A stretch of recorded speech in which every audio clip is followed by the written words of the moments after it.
Hello दोस्तों, नमस्कार।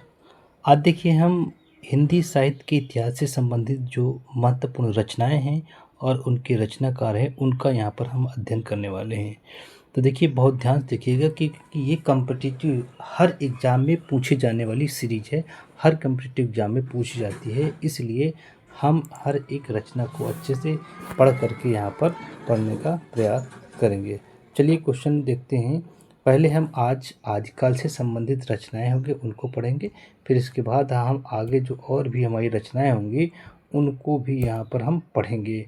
तो जो एग्ज़ाम्स है, एग्ज़ाम्स को देखते हुए हमने कई चीज़ें यहाँ पर ली हैं, ठीक है, ताकि आने वाले एग्ज़ाम के लिए हर कॉम्पिटिटिव एग्ज़ाम में ये रचनाएं आपकी पूछी जाती हैं।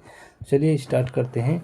पहली देखते हैं दोहा कोश, और यहाँ पर दूसरा दिया है दोहा कोश और चर्या पद। जो ये रचना है ये किसकी है? ये है आपकी सरापा की है, ठीक है। पहली रचना किसकी है? सरापा की है। दूसरी है चर्या पद। चर्या पद किसकी है? ये सबरपा की है, ठीक है, सबरपा की है। तीसरी अगली रचना हम देखते हैं। अगली रचना देखते हैं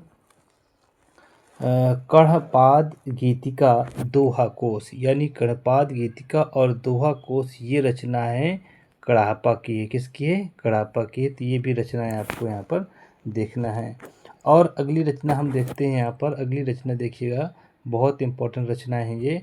अगली रचना की हम बात करते हैं नाथ शब्दी और पद और प्राण संकली, ये गोरखनाथ की रचना है। अगला है श्रावकाचार्य। श्रावकाचार्य ये किसने लिखा है? इन्होंने लिखा है, देवसेन ने लिखा है। ये रचना हो जाएगी देवसेन की। अगला है योगचर्या, जो हो जाएगी ये डोबीपा की हो जाएगी। अगला हम बात करते हैं चंदन बाला रास। चंदन बाला रास ये जो रचना है, चंदन बाला रास ये रचना है, ये है आशुक की है, ठीक है।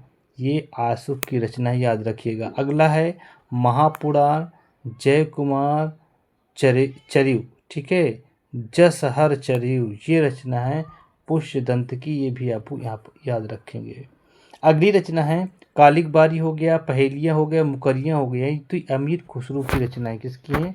ये अमीर खुसरो की रचना है। आगे है दो सुकने। कौन सी है? दो सुकने हो गया, गज़ल हो गया।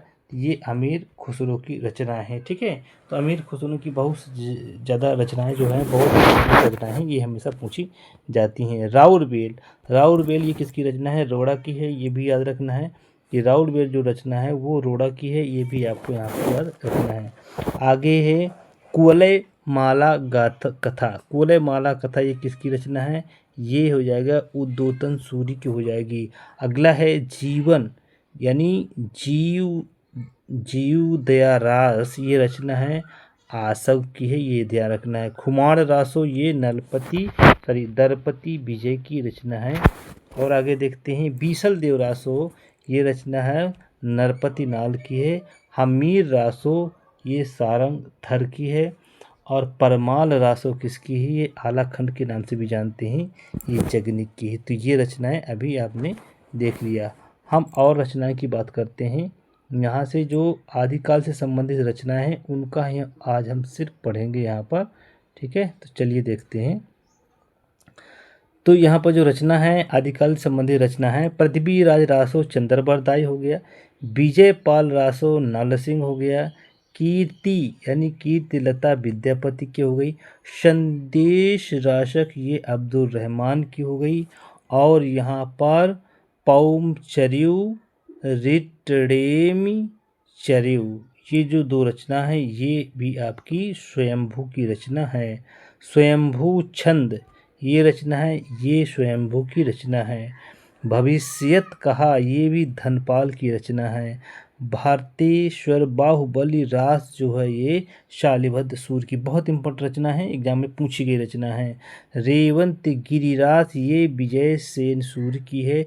श्रावकाचार देवसेन की है, बहुत इंपॉर्टेंट रचना है, सारी रचना पेपर में आई हुई हैं, ये ध्यान रखिएगा। अगला है स्थूली भद्ररास, यानी जिन धर्म सूर्य की है। प्राकृत पैंगलम ये किसकी है? लक्ष्मण धर की है। जयचंद्र प्रकाश ये किसकी रचना है? भट्ट केदार की है। जय मयंक जस चंद्रिका जो रचना है ये मधुकर की है। यानी पंच पांडव चरितरास ये शालिभद्र सूर की रचना है। अगला देखते हैं रचना। अगली रचना क्या है? उक्त व्यक्ति प्रकरण, ये पंडित दामोदर शर्मा की, ये बहुत बार पूछा गया है। हठ योग अगला है, हठ योग हो गया, हठ योग हो गया, गोरक्षनाथ हो गया, ज्ञानामृत हो गया, ये गोरखनाथ की रचना है। अगला है गोरक्षकल्प, ये गोरखनाथ की रचना है। उपदेश रसायन, ये जिनदत्त सूरी की रचना है। बुद्धिरास, ये किसकी रचना है? शालिभद्र सूर की है। दान वाक्यावली पदावली, ये विद्यापति की है। कीर्तिलता कीर्तिपता का विद्यापति की है। पार्श्वनाथ चरित, ये वादिराज की है। निर्भय भीम व्यायोग जो है रामचंद्र सूरी की रचना है। आगे देखते हैं यहाँ से हम लोग देखते हैं कुमार पाल प्रतिबोध, ये है सोम प्रभा सूर की है। प्रबंध चिंतामणि किसकी रचना है? मेरुतुंग की है। नेमिनाथ रास है सुमितगढ़ की है। तो हमने अभी तक देखा कि आदिकाल या वीरगाथा काल से संबंधित जो रचनाएं थी हमने इसको यहाँ पर आप लोगों को दे दिया है। अब आगे की जो कड़ी होगी वो हम भक्ति काल से संबंधित लेके आएंगे। ठीक है, तो इन रचनाओं को अच्छे से याद कर लीजिएगा और नेक्स्ट टाइम पे मिलते हैं अगली वीडियो में। तब तक के लिए आगे दीजिए, नमस्कार। वीडियो को लाइक शेयर जरूर कर दीजिएगा। Thank you.